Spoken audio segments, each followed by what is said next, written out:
एक बार फिर से स्वागत है आपका ऑलमाइटी रुपी पे। आज हम लोग डिस्कस करने वाले हैं कि ऐसे कौन कौन से ईएलएसएस फंड्स हैं जो आपको कंसिडर करने चाहिए इस साल की ईटीसी इन्वेस्टमेंट्स के लिए। यहाँ पे 3 फंड्स ऐसे सामने निकल के आते हैं जो कि आपको इस पॉइंट से अच्छे रिटर्न्स दे सकते हैं ईएलएसएस में।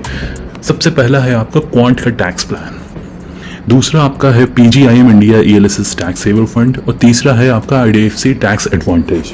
अब आइए देखते हैं ये फंड किस लिए इतना अच्छा परफॉर्म कर रहे हैं और आगे भी करते रहेंगे। सबसे पहले ये जान लेते हैं कि ये फंड्स कितने पुराने हैं। आईडीएफसी टैक्स एडवांटेज को 9 साल हो चुके हैं, पीजीआईएम 6 साल है और क्वांट टैक्स प्लान को 9 साल हो चुके हैं।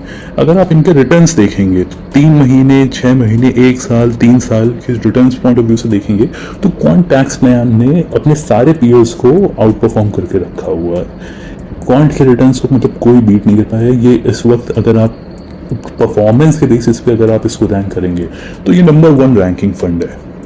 लेकिन अगर आप ये देखें कि यहाँ से मुझे कंसिस्टेंसी मिल सकती है कि नहीं मिल सकती है, तो हाँ, हमें यहाँ पे डाइवर्सिफिकेशन करना चाहिए।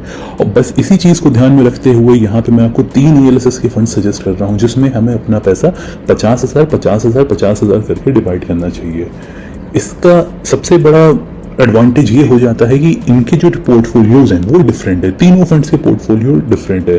हाँ, आईडीएफसी और पीजीआई में थोड़ी सी ओवरलैपिंग हो सकती है, लेकिन अगर मैं बात करूँ इनकी बीटा की तो ये डिफर करता है। और वो इसलिए डिफर करता है क्योंकि इनके जो पोर्टफोलियो की सेक्टर एलोकेशन है वो थोड़ा सा वैरी करते हैं। अब यहाँ पे बात करते हैं कि बीटा जो है क्वांट टैक्स प्लान का 0.98 है, पीजीआईएम का 0.97 है और आईडीएफसी टैक्स एडवांटेज का 1.15 है। इसका क्या मतलब हुआ? इसका ये मतलब है कि अगर इनके बेंचमार्क ने 1% रिटर्न दिया तो क्वांट टैक्स प्लान आपको 0.98% रिटर्न देगा। पीजीआईएम में अगर बेंचमार्क ने 1% दिया तो यहाँ पे ये फंड आपको 0.97 का रिटर्न देगा। और आईडीएफसी टैक्स एडवांटेज में अगर बेंचमार्क ने 1% रिटर्न दिया तो 1.15% रिटर्न देगा। ये बीटा जो है ये ओवरऑल पोर्टफोलियो के बेसिस पे निकाला जाता है। अब आप कहेंगे क्वांट ने इतना ज्यादा रिटर्न दिया कैसे है, तो उसकी कहानी मैं आपको आगे वीडियो में बताता हूँ कि इतना ज्यादा रिटर्न क्वांट को आया कहाँ से है। पहले हम ये देख लेते हैं कि रिटर्न पॉइंट ऑफ व्यू से अगर आप देख रहे हैं तो PGIM India ELSS tax saver बहुत ही कंसिस्टेंटली आपको रिटर्न्स देता चला आ रहा है। और वहीं पे अगर आईडीएफसी की बात करें तो उसका बीटा ज़्यादा है, तो जब जब मार्केट ऊपर की तरफ भागेगी तो इस फंड की परफॉर्मेंस उतनी ही अच्छी होती चली जाएगी। और इस करंट सिनेरियो में जहाँ पे एफआईआईज ने इंडिया से पैसा निकाल रखा है, जब भी एफआईआई लौटेंगे, यूएस का इन्फ्लेशन फिगर जब भी ठीक होगा तो एफआईआई वापस इंडिया में आएंगे और जब वो आएंगे तो वो पैसा स्टॉक्स में लगा रहे होंगे जहाँ से मार्केट बढ़ रही होगी। तो अगर मैंने अभी लो पे मैं इस आईडीएफसी टैक्स एडवांटेज या पीजीआईएम इंडिया टैक्स एडवांटेज में या क्वांट टैक्स प्लान में मैं अभी चला गया हूँ और जब एफआईआई वापस से इंडियन मार्केट में पैसा लगाना शुरू करेंगे तो यहाँ से मुझे बहुत अच्छी ग्रोथ दिखेगी। आपने अभी 1 साल 1.5 साल पहले भी देखा होगा, सेंसेक्स ऑलमोस्ट हर दिन जो है 900, 800, 1000 पॉइंट ऊपर जाता चला जा रहा था, वो ऑलमोस्ट डेली जा रहा था।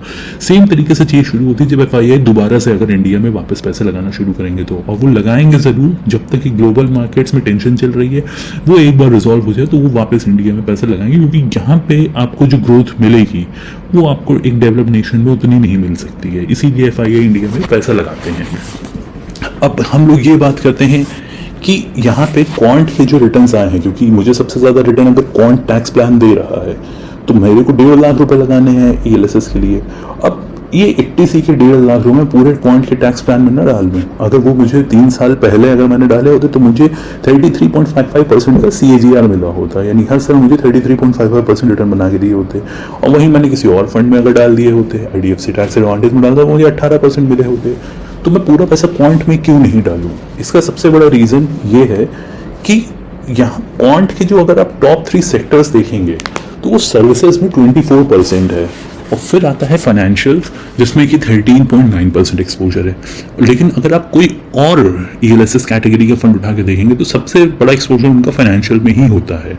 किसी भी ईएलएसएस को उठा के देखिए, किसी भी और भी नॉर्मल म्यूचुअल फंड को देख लीजिए, जो आपके ब्लू चिप कंपनीज भी होंगी, तो उन सब में फाइनेंशियल में ही सबसे ज़्यादा फोकस होता है, क्योंकि वहाँ की ग्रोथ की चांसेस सबसे ज़्यादा रहती हैं।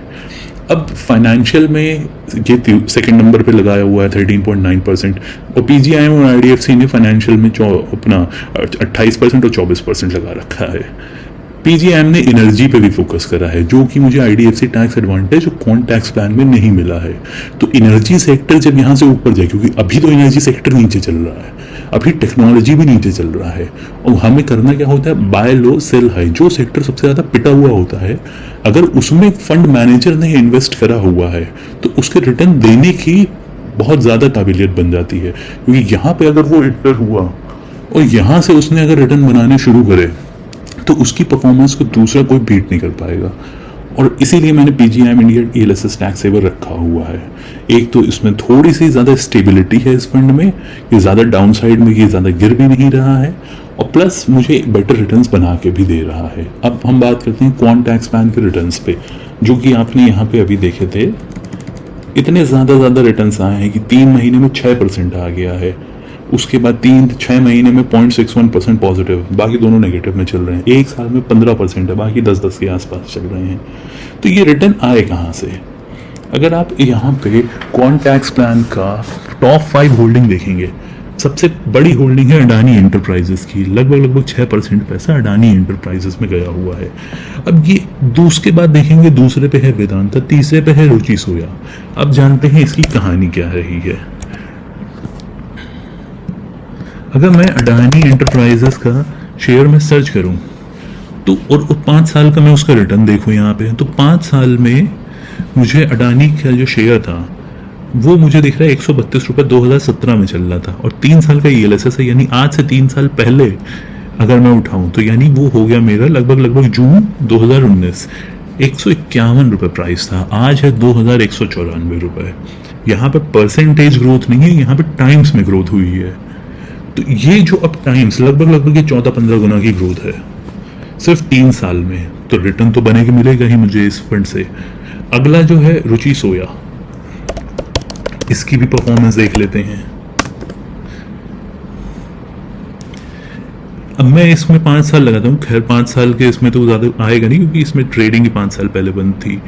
ये शेयर हुआ है 1 फरवरी 2020 से दोबारा से ट्रेड होना शुरू। 21 रुपए से इसने शुरू करा था, कंटिन्यूस अपर सर्किट पे रहा था ये हर दिन लगभग मई तक का, और उसके बाद फिर से इसने एक सर्किट की रैली शुरू करी थी, और 1519 तक का गया था। ये करंट चल रहा है 1076 पे। तो जब मेरे टॉप 3 होल्डिंग में से 2 तो मेरे ऐसे स्टॉक्स थे जो कि मुझे एक्सपोनेंशियल रिटर्न देखे गए हैं, तो मुझे तो यहाँ पर रिटर्न बनने का पक्का है ही है कि मुझे तो रिटर्न यहाँ बन के मिलेगा ही मिलेगा। अब यहाँ पे मुझे रिटर्न तो बन के जो मिल रहा है सो मिल रहा है, लेकिन मुझे ये देखना है कि यहाँ से मैं आगे कितना अच्छा रिटर्न बनाता हूँ, वो डिपेंड करता है मेरे करंट पोर्टफोलियो पे। और करंट पोर्टफोलियो को देखते हुए अडानी में थोड़ी सेलिंग भी चली है इस टाइम पे। आगे कैसा रहेगा अडानी का स्कोप वो नहीं पता, लेकिन हाँ अच्छा तो रहेगा, इसलिए हमें एक्सपोजर लेना ही है। इसीलिए 50,000 आप क्वांट टैक्स प्लान में लगाइए, 50,000 PGIM India ELSS tax saver में लगाइए, और 50,000 आप आईडीएफसी टैक्स एडवांटेज में लगाइए। आपको डाइवर्सिफिकेशन भी मिलेगा, प्लस 3 साल का क्योंकि लॉक इन है, तो मार्केट ऊपर नीचे जो भी हो रही होगी आप कुछ कर नहीं सकते हैं उसके लिए। तो बेटर ये है कि मैं डाइवर्सिफाई भी कर लूँ अपनी ईएलएसएस पोर्टफोलियो को, क्योंकि 1.5 लाख रुपए मैं एक ही उसमें लगाऊं और क्या पता वो नहीं चले तो मेरे लिए बेकार हो जाएगा।